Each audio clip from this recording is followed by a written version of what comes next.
ચાલો મિત્ર, કેમ છે? મજામાં ને? સીતારામ. આજે આપણે બનાવશું ડ્રેગન ફ્રૂટનું જ્યુસ. ડ્રેગન ફ્રૂટનું જ્યુસ બનાવવા માટે શું સામગ્રી છે તે તમને હું બતાવી દઉં. અને આજે ચાલો આપણે બનાવીએ ડ્રેગન ફ્રૂટનું જ્યુસ. ડ્રેગન ફ્રૂટના આપણે વચ્ચેથી 2 ભાગ કરી અને ત્યાર પછી એક ટુકડાના આપણે 4 ભાગ કરી અને તેની છાલ આપણે સહેલાઈથી કાઢી શકીએ ને તેના નાના નાના ટુકડા આપણે કરી નાખીએ. ચાલો આપણે એમાં પહેલાં નાની ચમચી હળદી, એમાં મીઠું નાખી દઈશું. ત્યાર પછી આપણે આ તીખાની ભૂકી છે તે, અને આ છે પુદીનાના પાન, અને આ નાખી દઈશું લીંબુ.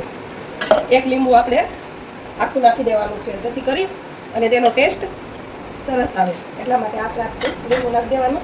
અને 4 ચમચી ખાંડ છે, આપણે જે પ્રમાણે ફાવે ગળ્યું એ પ્રમાણે આપણે એમાં ખાંડ નાખવાની છે. અને આપણે હવે નાખશું તેમાં 2 આઈસના ટુકડા. ચાલો 1 થી 1.5 ગ્લાસ તેમાં આપણે પાણી નાખી અને તેને આપણે મિક્સરમાં મિક્સ કરી નાખીએ. ચાલો, જ્યુસ થઈ ગયું છે તૈયાર, અને તેને આપણે આમાં ટ્રાન્સફર કરી નાખીએ. બરફના ટુકડા ગ્લાસમાં બધે ટુકડા મૂકી દઈએ. ત્યાર પછી તેમાં આપણે થોડીક નાખશું તીખાની ભૂકી.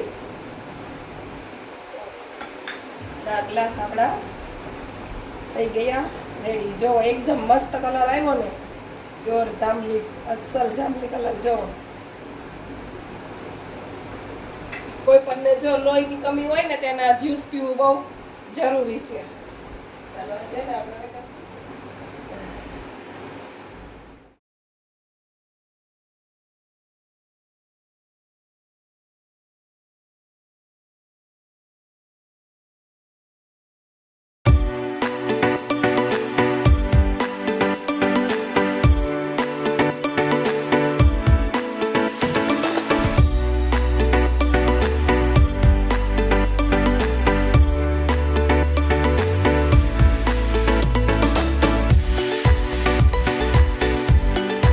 ચાલો આપણું જ્યુસ થઈ ગયું છે તૈયાર, અને ચાલો આપણે ટેસ્ટ કરીએ.